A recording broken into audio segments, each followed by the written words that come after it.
प्यारे बच्चों, मैथ्स मंत्रा YouTube channel पर आपका स्वागत है। सबसे पहले यहाँ पर हम लोग सीखते हैं यूक्लिड विभाजन प्रमेयिका को, कि यूक्लिड विभाजन प्रमेयिका होता क्या है। ठीक है, क्या है यूक्लिड विभाजन प्रमेयिका, ये हम लोग सीखेंगे। यूक्लिड विभाजन प्रमेयिका होता क्या है। जैसे ही 10वीं कक्षा की पढ़ाई की शुरुआत होती है तो आपको सबसे पहले यही सीखना होता है कि यूक्लिड विभाजन प्रमेयिका। ये बहुत आसान चीज़ है, ये भी आप पहले पढ़ चुके हैं। जैसे मैं यहाँ पर एक अंक ले लूँ कि आपको मैं कहूँ कि 29 में आप 7 से भाग दे दीजिए। ठीक है, तो आप क्या करेंगे कि 4 टाइम्स में 4 बार में इसको कटाएंगे, 7 चौक 28 करेंगे और यहाँ पर कहेंगे कि एक शेष फल हो गया। नहीं, तो जो शुरू में आपने भाग लगा ना, इसको बोलते हैं भाजक। इसको क्या बोलते हैं? भाजक। और जिस संख्या में भाग दिया ना, 29 में भाग दिया, तो इसको 29 को क्या बोलते हैं? भाज्य। इसको क्या बोलते हैं? भाज्य बोलते हैं। और जितने टाइम्स में भाग लगा, इसको क्या बोलते हैं? भागफल बोलते हैं। क्या बोलते हैं? भागफल। पूरा नहीं कटने के बाद जो संख्या रह गई, बच गई, उसको क्या बोलते हैं? शेषफल बोलते हैं। ठीक है, ये सब चीज़ आप जानते हैं पहले से। यानी इसको यदि आप लिखना चाहें तो आप लिख सकते हैं इस प्रकार से कि 29 बराबर 7 गुना 4 प्लस 1। यानी 29 कब बनेगा? जब 7 को 4 टाइम्स गुना करके 1 जोड़ देंगे तो यह 29 हो जाएगा। या इसको आप भाषा में यदि लिखना चाहें तो आप लिखेंगे कि भाज्य बराबर भाजक गुना भागफल और प्लस शेषफल, या शेष भी मैं यहाँ लिखकर छोड़ दे रहा हूँ, शेषफल। ठीक है, यदि मैं भाज्य को a मान लूँ, इसको a मान लूँ, ठीक है, भाजक को b मान लूँ, भागफल को q मान लूँ, q, और शेषफल को r, तो आप इसी के लिए लिखेंगे a बराबर b into q plus r। ये हो गया आपका। अच्छा, r के लिए एक शर्त और भी है कि r कभी भी ना जीरो हो सकता। r जो है शेषफल शून्य भी हो सकता है। यानी r जो है यह 0 के बराबर भी हो सकता है, या 0 से बड़ा भी। यहाँ पर 1 है, यानी 0 से बड़ा भी हो सकता है, लेकिन इस 7 से बड़ा नहीं हो सकता है। नहीं, क्या हो सकता है कि 7 से बड़ा नहीं हो सकता। जैसे ही 7 से बड़ा हो जाएगा तो एक बार और भाग लग जाएगा। 7 से जैसे ही बड़ा हो जाएगा, क्या हो जाएगा? एक बार और भाग लग जाएगा। तो कहने का मतलब है कि यह क्या होगा कि b से भी छोटा होगा। ये b से छोटा होगा शेषफल। यानी जैसे यहाँ पर 8 होगा तो 7 से एक बार फिर से भाग लग जाएगा।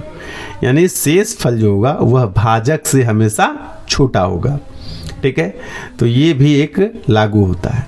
और यही जो नियम है, यही यूक्लिड विभाजन प्रमेयिका कहलाता है। ये नियम क्या कहलाता है? यूक्लिड विभाजन प्रमेयिका कहलाता है। एक्चुअली यूक्लिड विभाजन प्रमेयिका कहता क्या है, आइए उसको भी समझते हैं। क्या कहता है? मैं यहाँ पर यूक्लिड प्रमेयिका इसको मैं यहाँ पर लिख रहा हूँ। यहाँ पर क्या लिखा हुआ है? 2 धनात्मक पूर्णांक a तथा b दिए रहने पर ऐसी अद्वितीय पूर्ण संख्याएं q और r विद्यमान है कि a बराबर bq प्लस r। जो मैंने यहाँ पर दिखाया आपको, a बराबर bq प्लस r, जहाँ आर जो है वह 0 के बराबर भी हो सकता है या 0 से बड़ा हो सकता है, लेकिन b से बड़ा नहीं होगा, हमेशा क्या होगा, b से छोटा होगा। तो ये है आपका क्या, यूक्लिड विभाजन प्रमेय का। ठीक है, आइए इससे रिलेटेड एक दो बात और भी समझते हैं। एक कि प्रमेयिका क्या होता है, और आगे चलकर हम लोग एल्गोरिदम एक समझने वाले हैं, तो यह भी समझ लेते हैं कि एल्गोरिदम क्या होता है और प्रमेयिका क्या होता है। प्रमेयिका होता क्या है, तो यहाँ पर मैंने लिखा है प्रमेयिका क्या होता है। प्रमेयिका होता है कि यह एक सिद्ध किया हुआ कथन होता है। प्रमेयिका क्या है, यह सिद्ध किया हुआ कथन होता है और इसे एक अन्य कथन को सिद्ध करने में भी प्रयोग किया जाता है। यह खुद एक सिद्ध किया हुआ कथन होता है और किसी दूसरे कथन को सिद्ध करने में भी प्रमेयिका का प्रयोग किया जाता है।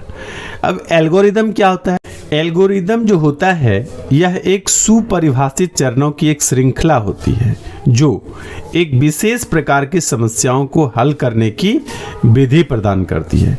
यानी एल्गोरिदम जो है यह विधि प्रदान करती है, यह एक श्रृंखला है, विधियों का एक श्रृंखला है।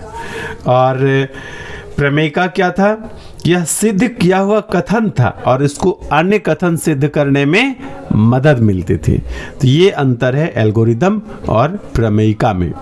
आइए कुछ और भी यूक्लिड विभाजन एल्गोरिदम से रिलेटेड बात को समझते हैं। इसको समझने के लिए हम लोग छोटे छोटे बात को समझते हैं, उसके बाद धीरे धीरे आगे भी बढ़ेंगे। जैसे मान लिया जाए कि 6 से भाग देंगे 25 में, तो क्या होगा कि आप 4 बार में भाग लगाएंगे और लिखेंगे 6 चौके 24 और शेष फल यहाँ कितना बचेगा, 1। दूसरा में 7 का भाग लगाऊं 39 में से या 7 से भाग दूं 39 में, तो आप क्या करेंगे 5 टाइम्स में लगाएंगे और 7 बचे 35, शेष फल कितना रहा, 4। उसके बाद में एक और बात आपसे पूछूं कि 8 से भाग लगाना है 51 में, तो आप क्या करेंगे, इसमें 8 से भाग देंगे तो 6 टाइम्स में कटाएंगे, 8 6 के 48 यानी 4 8 48 और बच गया कितना आपका शेषफल 3। यदि मैं एक बार और आपसे पूछूं कि 9 से भाग देना है भाई 63 में, तो 9 से 63 में भाग देंगे तो 7 टाइम्स में कटेगा और ये पूरा 63 हो जाएगा, शेषफल कितना हुआ, 0। तो इस प्रकार से यहाँ पर आप देख रहे हैं कि कहीं शेषफल जो है 0 भी है और कहीं पर 1 भी है, कहीं पर 4 भी है, कहीं पर 3 भी है, लेकिन इतना जरूर है कि 6 से छोटा है, 0 के बराबर है और 0 से बड़ा है। यहाँ पर मैं एक चीज़ आपको बता देना चाहता हूँ कि जो मैंने पीछे लिखा था, एक बार मैं यहाँ पर फिर से लिख दे रहा हूँ कि यदि मैं a बराबर आपसे पूछूं तो आप कहेंगे BQ प्लस R, ठीक है। और मैंने यहाँ लिखा था कि जो R है यह 0 के बराबर भी है और बड़ा भी है, लेकिन ये जो B से है यह छोटा है। ये भी मैंने वहीं पर कहा था। यहाँ पर देखिए क्या है कि 2 धनात्मक पूर्णांकों, मान लीजिए कि A और B है, ये 2 धनात्मक पूर्णांक है, मान लिया जाए कि A और B है। मैं यहाँ लिख देता हूँ कि 2 धनात्मक पूर्णांक मान लीजिए A और B है, जहाँ A जो है वह B से बड़ा है। उसका HCF ज्ञात करने के लिए नीचे दिए गए चरणों का अनुसरण करना है। तो आइए नीचे क्या है उसको भी समझते। यदि R इज नॉट इक्वल 0, यानी R जो है शेषफल जो है 0 के बराबर नहीं होता है, तब B और R के लिए यूक्लिड विभाजन प्रमेय का जो है का प्रयोग करना है तथा यह तब तक करते रहिए, यानी जारी रखिए जब तक कि शेषफल शून्य प्राप्त नहीं हो जाए। जैसे इस उदाहरण में क्या करना है, शेषफल जो है, शेषफल यानी R जो है और B से यूक्लिड विभाजन प्रमेयिका का प्रयोग फिर से करना है। आइए एक एग्जाम्पल के माध्यम से मैं यहाँ पर समझता हूँ। इसी उदाहरण का मैं यहाँ पर रखता हूँ। क्या करेंगे कि 7 और 39 ऐसा मैंने पीछे लिया था, तो आप क्या करते हैं 7 को 5 टाइम्स करते हैं तो 7 × 5 = 35 होता है, शेषफल आपका 4 हो जाता है। अब 7 और 4 के लिए एक बार फिर से यूक्लिड विभाजन प्रमेयिका का प्रयोग करना है, यानी दोनों में से जो बड़ा है उसको इस प्रकार से भाज्य और भाजक बनाकर भाग लगाना है। तो 4 को 1 टाइम्स करेंगे तो ये कितना हो जाएगा, 4 होगा। फिर आपका शेषफल कितना हो गया, 3 हो गया। यह तब तक जारी रखना है जब तक कि शेषफल शून्य नहीं हो जाता है। तो आइए शेषफल शून्य लाने तक करते रहते हैं। फिर शेषफल और इसमें भाजक में एक बार फिर से क्या करना है कि उसी प्रयोग को दोहराना है। शेषफल और भाजक में उसी प्रयोग को दोहराएंगे तो क्या करेंगे, यहाँ पर 3 से 4 में फिर से भाग देंगे। तो एक बार में फिर से कटाएंगे तो यह शेषफल यहाँ पर कितना होगा, 1 आएगा। एक बार फिर से इसी क्रम को दोहराएंगे तो 1 से भाग लगाएंगे 3 में तो यह 3 टाइम्स में कटेगा, 3 हो जाएगा और इस बार शेषफल 0 हो गया। यही रिपीट टर्म को हम लोग क्या बोलते हैं, यूक्लिड विभाजन एल्गोरिदम क्या बोलते हैं। और मैंने एल्गोरिदम की परिभाषा में आपको बताया था कि यह एक सुपरिभाषित चरणों की एक श्रृंखला है। ये क्या है, एक श्रृंखला है, यह अकेला नहीं है, एक श्रृंखलावत है जो एक विशेष प्रकार की समस्याओं को हल करने की विधि प्रदान करती है। उसी को बोलते हैं यूक्लिड विभाजन एल्गोरिदम। इसको आइए एक और उदाहरण से समझते हैं।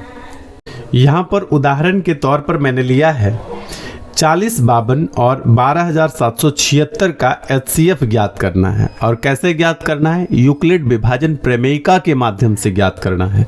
तो करने क्या है कि 4052 यानी 4052 में 52 से 12576 क्या करना है में भाग देना है। तो भाग देंगे तो आपको मैक्सिमम यहाँ 3 टाइम्स में कटेगा और ये हो जाएगा 12156। कितना हो जाएगा, 156। अब ये 0 हो जाएगा, 5 2 7 और ये 4, 420 बच गया। अब 420 और 4052 का भी पुनः यूक्लिड विभाजन प्रमेयिका के माध्यम से फिर से हल करना है। तो आपको करना है 420 में 4052 से फिर से भाग लगाना है। तो यहाँ पर आपका 9 टाइम्स में 9 बार में कटेगा और ये हो जाता है 3780। और 3780 जब होता है तो ये कटाएंगे 2 हो जाएगा, 1 दाई 10 5 15 8 7 15 हो जाएगा और यहाँ 7 2 9, ये बच गया 272 शेषफल आपका। एक बार फिर से यूक्लिड विभाजन प्रमेयिका का प्रयोग करना है क्योंकि ये तब तक जारी रखना है जब तक आपका शेषफल क्या, शून्य नहीं आ जाता है। ठीक है, तो आइए 272 में क्या करेंगे कि 272 से 420 में भाग देंगे। भाग देने तो आप सीख चुके हैं बहुत पहले। तो यहाँ पर हम लोग क्या करेंगे कि भाग जब देंगे तो ये 1 टाइम में कटेगा और 272 यहाँ पर लिखेंगे और शेष फल आपका कितना हो जाएगा, 148। अभी समाप्त नहीं हुआ है, जब तक शेषफल 0 नहीं होता है तब तक इस क्रम को आप जारी रखेंगे।